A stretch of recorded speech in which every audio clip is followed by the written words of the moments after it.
Just over a week out from game now, just overall in general, where do you feel like the offense is at and your group specifically?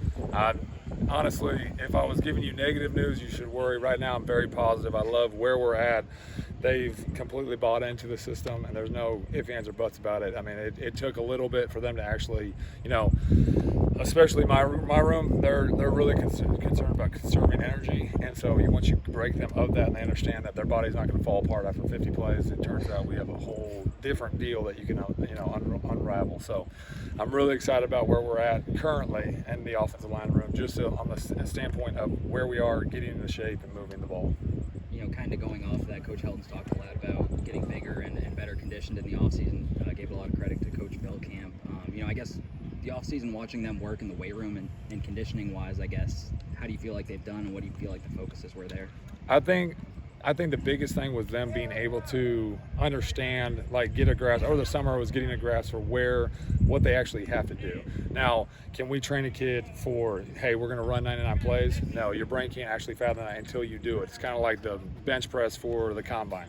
I mean, it's all great and dandy. These kids are like, I want to be able to rep 40, but if you've never even rep 20, what are we talking about? So where we're at summer one, I was like, you saw a couple of these kids, they're trailing, they are dying.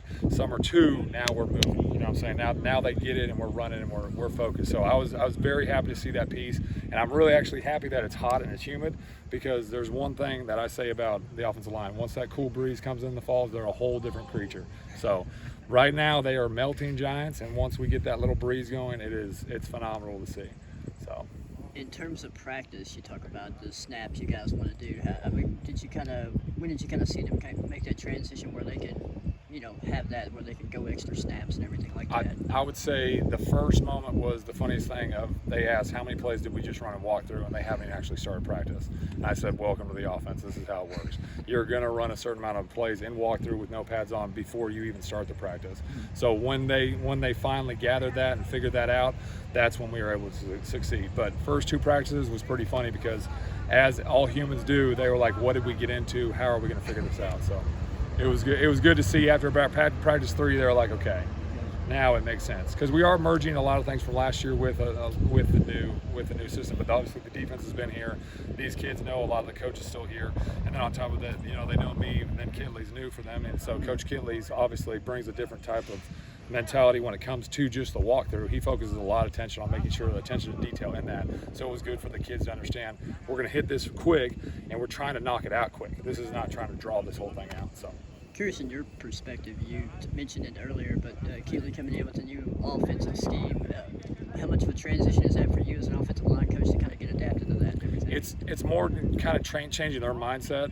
Now, me playing in it helped me out understanding this is how it works. Once it takes a little bit of time, because they're not going to believe in it at first, because their brain says, how are we going to get this many plays in this amount of time in practice?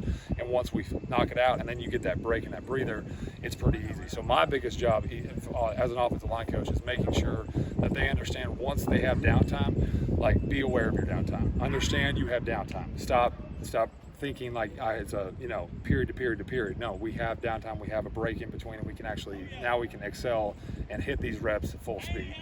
So that's my biggest thing with it. Coach, you mentioned Coach Kitley. I had a chance to talk to him this summer about how he kind of came to the Hill, and he mentioned that you had a hand in kind of advertising Western to him. So I guess having a hand in bringing him here, you kind of excited and happy with the man you guys got? Oh, there's no doubt. I mean, we always joke about this, because just about every interview I bring up that we've been in a group message since 2013. It's still going on to this day. It doesn't matter what the topic is. There's somebody, it's a group of us that all started our coaching career. So we're all still kind of talking. So yeah, it was an easy fix for as soon as he walked in the door, we were able to gel. And it was good because I was able to explain it. I'm kind of been a translator for Coach Helton to Coach Kitley. So it honestly, there's a couple things that that are quirks that we call it the supposed air raid, but everybody calls it whatever they want to. But there's a couple things that once you make that translation, everybody's on the same page and it's good to go. Whereas if Coach Kitley showed up here just by himself, he would probably had to over-explain a couple things. Whereas the pass game, for pass protection and run protection, we've simplified it down a bunch. So it makes it easier for someone to be able to walk in my room and say, okay, translate this to what we were doing last year. And I'm like, this, and this. And they're like, okay, good, thank you. And then they're well. So. Coaches love the cliches about who starts games, who finishes the game. Oh, yeah. If the season were to start tomorrow instead of a week from tomorrow, or the 5 So right now I'm looking at the guys that you saw out there. So left tackle would be left tackle is Cole Spencer.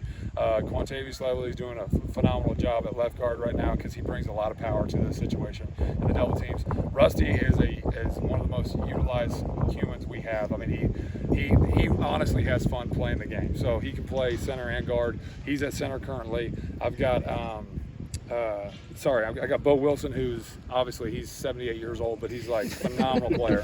I love that kid. He's awesome. He had a fun note. His shoes were too narrow that he was breaking in, so he's traded players with a wider foot. And then he ran out there and was like, "Oh, I feel so comfortable." And I was like, "Thanks, Granddad." So, and then of course Mason Brooks is at right tackle. You're going to see in the rotation. You're going to see Gunnar Britton. Gunnar Britton's going to be part of it because he is a big swing portion. I don't really want to put him at guards. I feel like we have a good spot at guards right now. He can play center and he can also play tackle. So. Coach, we're like a lot of college football has been seeing like a lot of like rotation with the offensive line. Do you expect that out of your group this year, like rotating offensive linemen in and out? Personally, I don't.